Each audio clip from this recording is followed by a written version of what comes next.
اعوذ باللہ السمیع العلیم من الشیطان الرجیم بسم اللہ الرحمن الرحیم شہر رمضان الذی انزل فیہ القرآن۔ جب ایک مومن اللہ تعالیٰ کے ڈر سے محض اس لیے حلال کام بھی نہیں کرتا کہ روزے میں اللہ تعالیٰ نے ان سے روک دیا ہے اور کسی کے نہ دیکھنے کے باوجود وہ باز رہتا ہے، تو گویا روزے نے اس کے اندر وہ تقوی پیدا کر دیا ہے جو روزے کا اصل مقصد ہے۔ اگر انسان اس ماہانہ مشق کو اپنے احساس و شعور کا حصہ بنا لے تو یقیناً اللہ تعالیٰ کا یہ خوف قدم قدم پر اس کے دامن گیر رہ سکتا ہے اور اسے ہر وقت اللہ تعالیٰ کی نافرمانی سے باز رکھ سکتا ہے۔ جب وہ اللہ کے حکم پر اللہ سبحانہ و تعالیٰ کے ڈر سے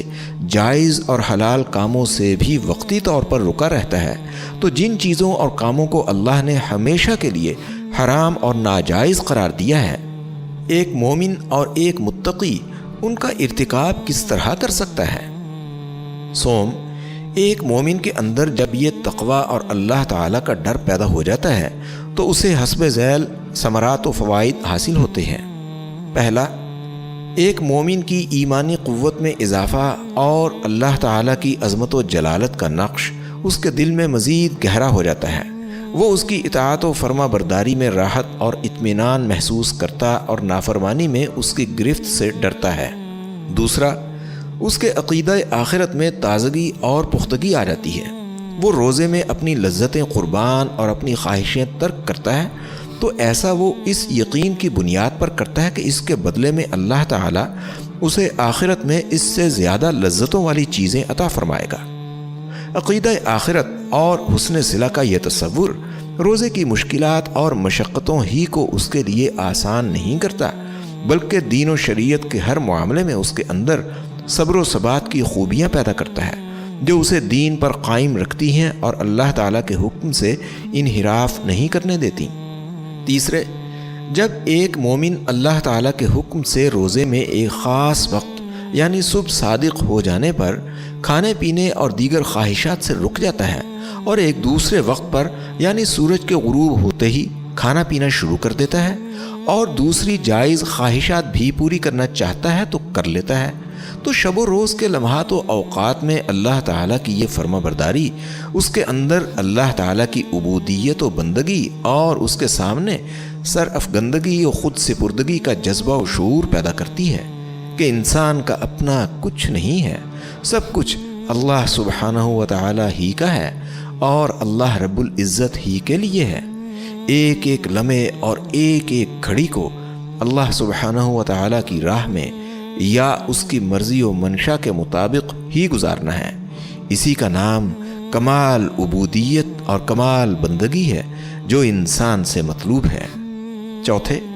اور جب بندگی کا یہ شعور اور ہر لمحے اور ہر گھڑی اللہ سبحانہ و تعالیٰ کی اطاعت و فرما برداری کا یہ جذبہ عام ہو جاتا ہے تو پھر پورا معاشرہ اللہ تعالیٰ کے رنگ میں رنگ جاتا اور پورا ماحول ایمان کے نور سے منور ہو جاتا ہے۔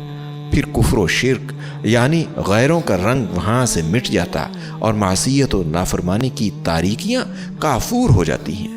ہر طرف صبغت اللہ ہی کی جلوہ آرائی اور دین و شریعت ہی کی روشنی نظر آتی ہے، جیسے رمضان المبارک میں ہوتا ہے۔ رمضان المبارک میں دن کو سب مسلمان ایک ہی کیفیت میں نظر آتے ہیں، گھر میں ہوں تب بھی، دفتر اور کارخانے میں ہوں تب بھی، سڑکوں اور بازاروں میں ہوں تب بھی، تنہا ہوں یا مجلس میں ہوں تب بھی، امیر ہوں یا فقیر ہوں تب بھی، رائی و حکمراں ہوں رعایا ہوں تب بھی، سب ایک ہی جذبے سے سرشار، سب پر ایک ہی کیفیت کا غلبہ اور سب ایک ہی آقا کے غلام اور ایک ہی حاکم کے محکوم نظر آتے ہیں۔ پورے معاشرے اور ماحول میں یہ یکسانیت کس نے پیدا کی؟ ایک ہی جذبہ و احساس کی کارفرمائی کیوں کر ممکن ہوئی اور سب پر ایک ہی رنگ کا غلبہ کیوں اور کیسے ہوا؟ یہ سب کچھ اللہ سبحانہ و تعالیٰ کے خوف اور اس کی کامل بندگی و اطاعت کے جذبے سے ہوا جو رمضان المبارک میں روزوں کی وجہ سے انسانوں کے اندر پیدا ہوتا ہے، اور اللہ تعالیٰ ایک مہینے کے مسلسل روزوں کی مشق سے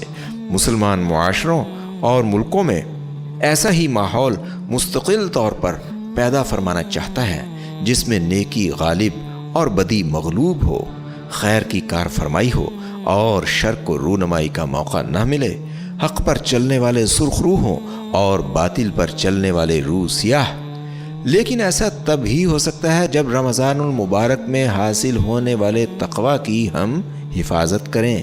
اس جذبے اور شعور کو زندہ رکھیں جو روزہ ہمارے اندر پیدا کرتا ہے،